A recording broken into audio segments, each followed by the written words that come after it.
Good morning, YouTube and everybody. I'm Ella Scott, and you know me as Ella Scott because I make comments. I said all of that yesterday, that I make comments on the videos and the news and the music and all of that. Thank you, YouTube. I hope you picked this up. Today is January 3rd. It's almost 6 o'clock, and I'm better today. Yesterday, I was exhausted, and I said I was going to do another video to fill in the blanks about, because I kept jumping back and forth about what was going on. The main reason I'm doing this is because it's an inspection tomorrow on January 4th. Anyway, my name is Ella Scott. My real name is Ree Edwards, R-E-E Edwards, and I was born and raised in Williamsburg, Brooklyn, Williamsburg housing. It became a project later on in the 90s when I believe HPD took over between the late 70s and the early 90s. And this is where the story begins, and after tomorrow it might end, I don't know. I'm trying to have a sense of humor about it because I've been terrorized, scared, crying for 2 months now, and I didn't think I was going to come back to this after 5 years. But, and the 5 years is significant. So, as I said, I'm Ree Edwards. This is a video about principle and when did the rules change for people that have a disability, and I am disabled. My eyes, my ear, due to an accident. My eyes, my ears, my spine, and then I developed asthma and carpal tunnel due to these conditions in this apartment.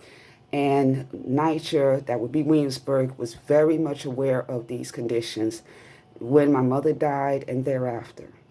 Now, the thing I wanted to talk about is how this story unraveled and how it began. It began with the roofing.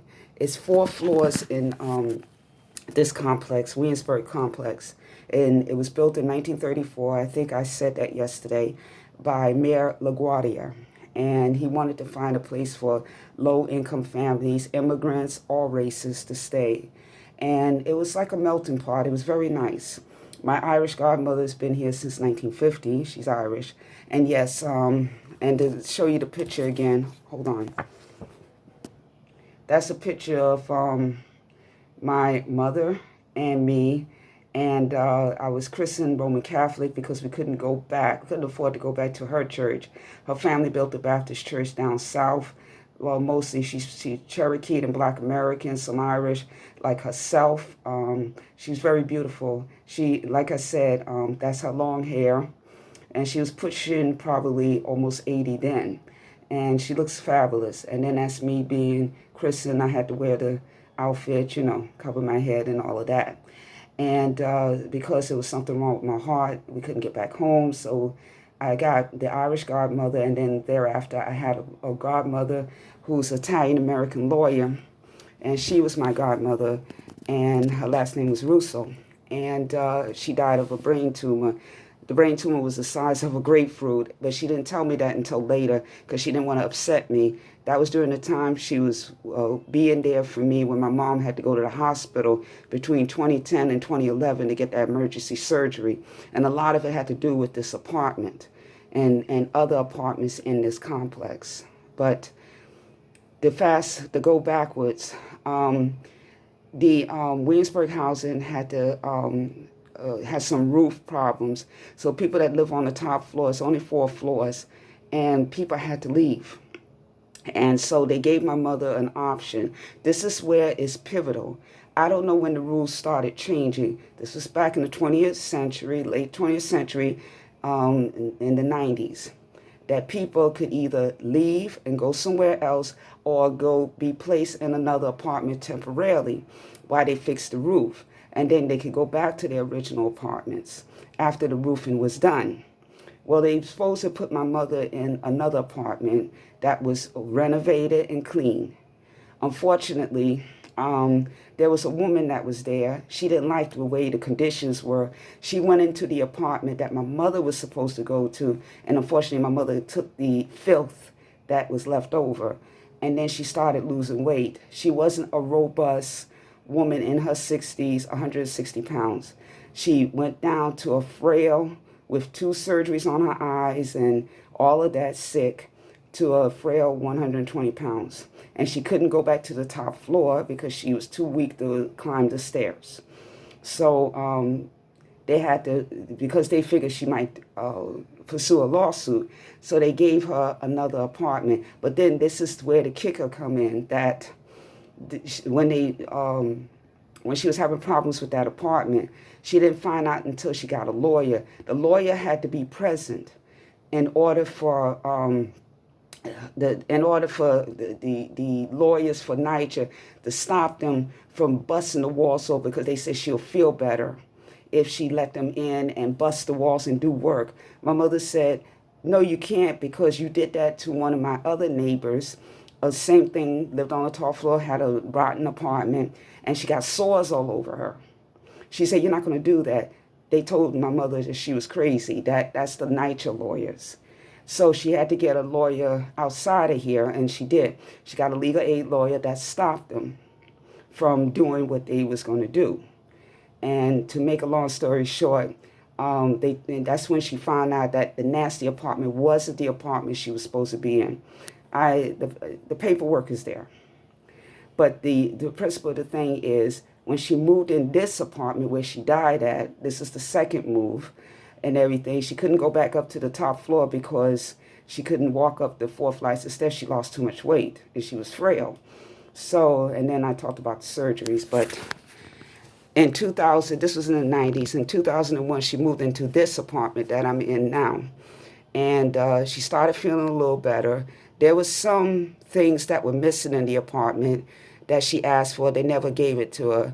Plus, her phone that she had was hooked to an intercom, in which during the 90s, when they did the renovations of the roof, these people not only got locks on the door, which we never had locks on the downstairs door because we had security here and everything. And there's no sense in having locks on the door because anybody that want to get in here, they get in here anyway. And then you're surprised in the hallway. But there was locks on the door, walkie-talkies for the custodial workers, all that money wasted on stuff that should have been mostly keeping the apartments maintained, clean, and safe.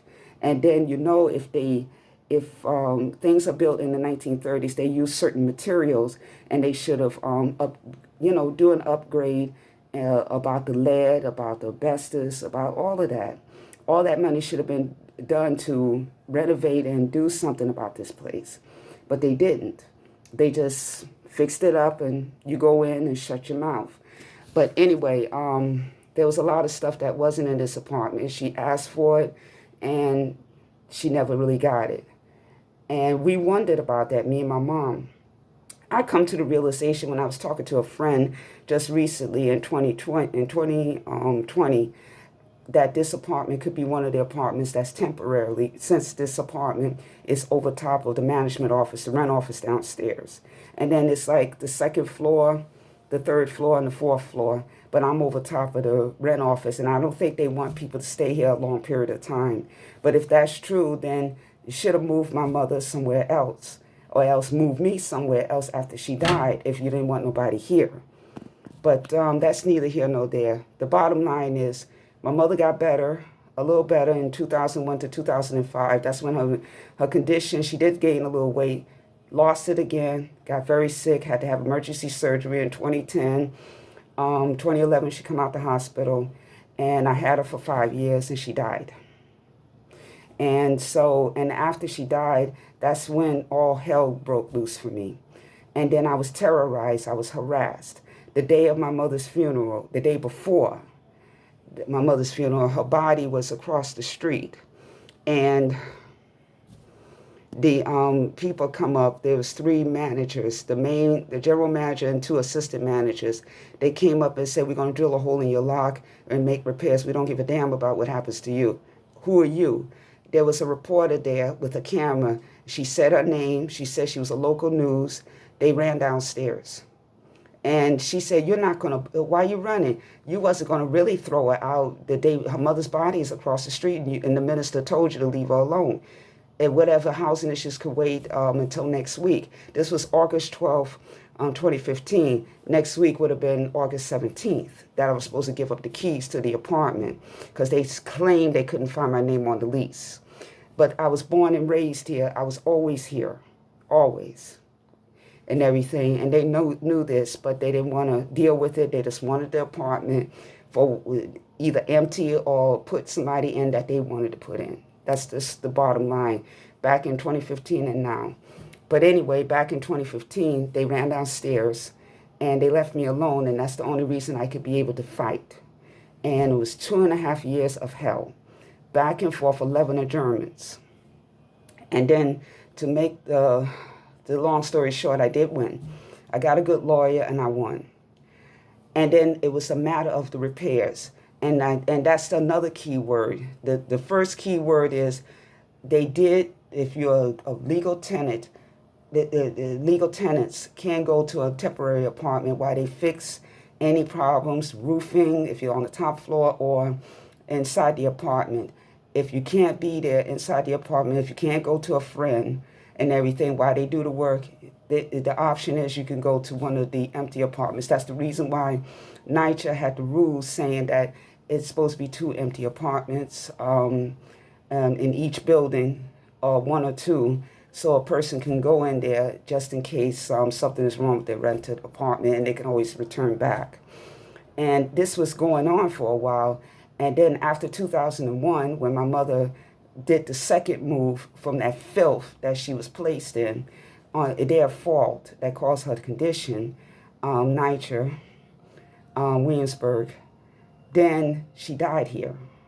And then they wanted me out, and then now I developed asthma, something we don't have in our family, carpal tunnel syndrome and everything. There is, I know it's a causality relationship, but it is a relationship.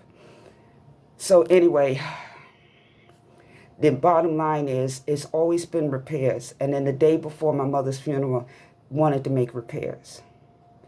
And so it's the conditions got a little worse. And in this apartment, there was formal inspections. There was an inspection made after I won the case in 2017 to stay here. The general manager, not the same creep, but it was a lady that tried to be fair. And I asked her about the guy on the 3rd floor. He's the one that gave a testimony. There was a lot of people that testified that I was always here taking care of my mother. He had a heart attack, and he was laying in his own excrement. You know what I mean, for 3 days. Spanish lady, my neighbor, told me. So to make a long story short, I asked about it, that it was an empty apartment. I was told it wasn't for me. I said, why not? I'm not going to live there. I just stay there, and then I can come down, unlock the door, and you do your work. She said, no, the general manager. And I got on tape saying it. She said that we're going to fire you somewhere. But they did a half-ass job. They fixed the tub was backed up. You know, the water couldn't go down in the bathtub because the pipes separated because of age, over 40 years old. I told you this place was built in 1934. And then it got so that not only that the tub was backed up, but the toilet wouldn't flush. And I used the water from the bathtub to flush the toilet for 1 year. Yes, I was bucketing out water doing that and everything. And I told her that, and she says, fine, it's okay. I realized you were scared. You didn't know what we was going to do. It wasn't decided whether you could stay here or not. So she said it was fine.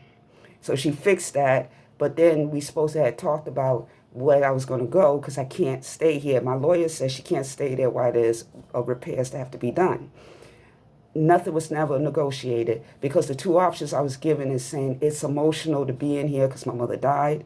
That was one option. The second option was if I told the truth about what was really going on, I might have been transferred to somewhere I wouldn't survive, and another housing project when I'm not known, and I didn't want to go there. So that was the bottom line. That's what I was told.